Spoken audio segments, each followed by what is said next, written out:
Okay, guys, so I initially said I may not do this. I was thinking I wasn't going to do this, but I kind of gave it some thought, and I was like, after seeing the show, I was like, yeah, I want to review this. So here's my delayed review of Castlevania Season 1. Now, like I said before, I was a little hesitant to do a Castlevania review, the Netflix Castlevania show review, mostly because I had never really played Castlevania. It's not that I haven't wanted to, it's just that, you know, I've tried looking for the games, and every time I hear, like, oh, this game's good, or oh, that game's bad, and continuity's really messed up, so I was like, yeah, I'm just not going to even bother with it, but after a friend of mine told me that, my friend Jason Voorhees 2011 told me it's, you know, it's based off of Castlevania 3 and a little bit of Symphony of the Night, I was like, okay, I'll just look at the background for those games, and I was like, okay, now I know what I'm getting into. So, yeah. So, the show is about 4 episodes long, so, yeah, it's literally, you can literally watch this in about, what, 2 hours? It didn't even take me until midnight to watch these, because I watched these at 10 one night, because I was literally like, I was staying up one night, and I was just like, well, it's 10, I got nothing to do tonight, nor tomorrow, fuck it, I'll just watch Castlevania now. So, that's what I did. Anyway, so, here we go! Castlevania. Now, this show is written by Warren Ellis. Warren Ellis being one of my favorite writers, and it initially got me into the project, and apparently, he had been wanting to do this for a while. He had been really wanting to do this for the longest time. Well, not really, because he had said years ago that he was doing a Castlevania project, and everyone thought it was just going to be like a DVD movie, but nope, that's not it. I guess it was shopping around for someone to take it up as a movie, but Netflix decided, oh, let's make it a series. And supposedly, it's only going to be 8 episodes long, so Season 2, I guess, is the last. What is it with 2-season animated shows? Hopefully, maybe they'll extend it further. Who knows? But initially, yeah, there's only 8 episodes so far. That's why we got Season 2 so fast. But yeah, Castlevania, the series, is mostly just a 4-episode show focusing on Dracula and Trevor Belmont. And Dracula is terrorizing Wallachia after the death of his wife for being burned at the stake for being a witch, even though she was a woman of science. And yeah, the moment when I started hearing Dracula's voice, by the way, I was like, I know that voice from somewhere, and it's like, oh, it's Graham McTavish.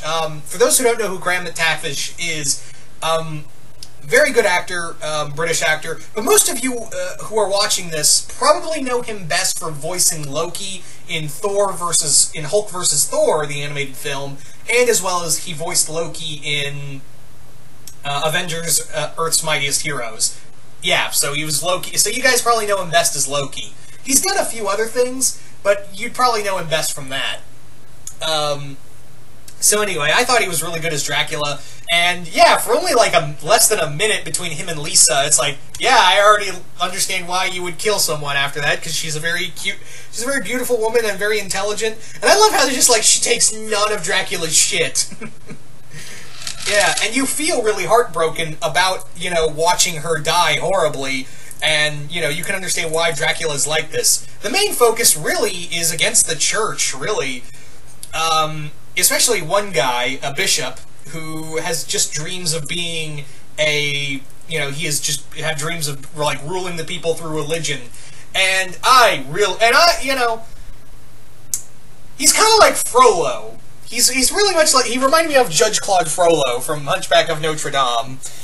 But yeah, these people are, you know, these are the type of people who, you can see them even today, who use religion to, you know, control the masses. So, it's very, you know, it's almost gratifying when at the end of the show, and I guess I'll do spoilers because the show's been out for a little while, yeah, when the demons start coming into the church, and they're like, and he's like, well, you can't come in here, you're demons, you can't do that, this is God's house, and he's like, yeah, well, God abandoned you. You make him sick for everything you've done. You make him want to puke.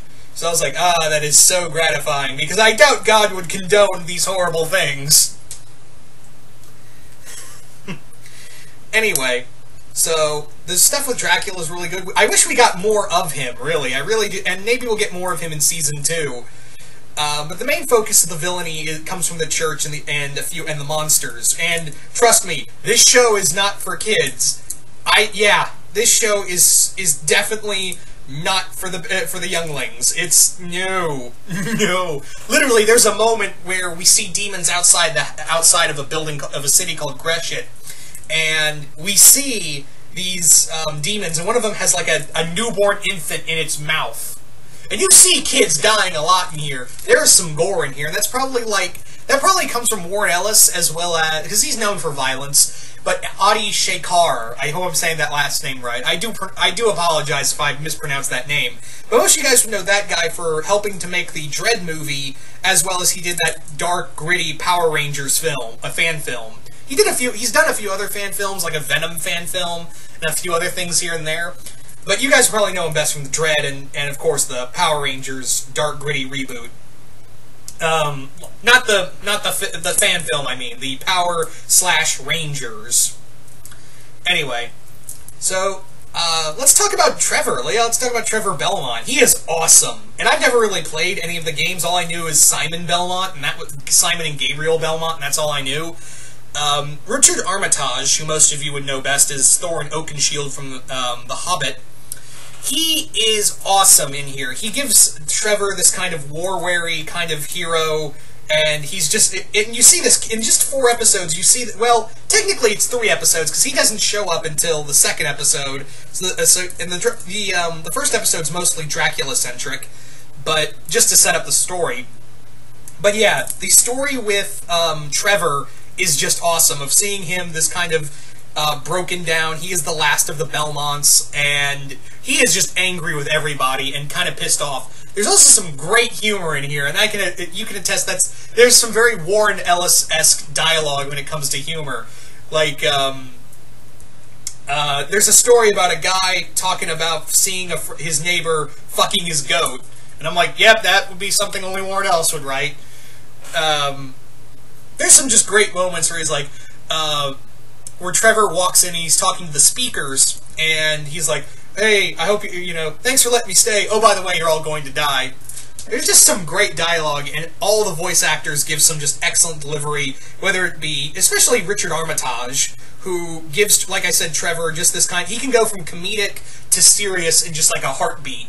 And, yeah, it's all, he's conveying so much, just kind of hopelessness to anger to feeling a little bit hopeful and, feeling optimistic. Armitage does such a great job of just going, vocally ranging himself through all these emotions. And again, I don't discredit anyone else in here. The voice acting here is just superb. You know what else is superb? The fucking animation. It's awesome. Although I will admit some of the background characters got a little muddy, but it's a little. That's fine. That's that's forgivable. But yeah, the animation here is spectacular. Even though I never played any of the Castlevania games, I really want to watch more. This is coming from a guy who's not a big Castlevania guy, and I was instantly hooked from episode 1 to keep watching, and I want to see more. I've heard a rumor that the rest of the episodes will come out in October, not the same time as Stranger Things Season 2, but I was like, yeah, October's perfect, because I would love to marathon all of this during the Halloween season. So I'd really, that would be just a really epic thing, just watch this and Stranger Things Season 2 and just marathon the shit out of all of it. Yeah. There's really nothing else I can say that has been said already. If you haven't seen Castlevania, like I said, I'm not even a fan of the Castlevania games, but this makes me want to go play the games now. If you are a Castlevania fan, I'm sure you're very pleased, because finally we get a video game series. Not just, this could have been done as a movie and it would have been awesome. A video game, something done in animation revolving around video games, that is awesome. It's totally awesome. And now I'm really hyped for their Assassin's Creed animated series, because if that's the same level of quality from this show and I get it in an Assassin's Creed show, fuck yeah. That's all I gotta say is fuck yeah. Oh man. So yeah, you guys tell me in the comments below, what did you guys think of Castlevania, the series, Season 1? Did you guys like it? Did you guys hate it? Just comment below, let me know. And once again, I hope you all enjoyed this, and I will see you guys later.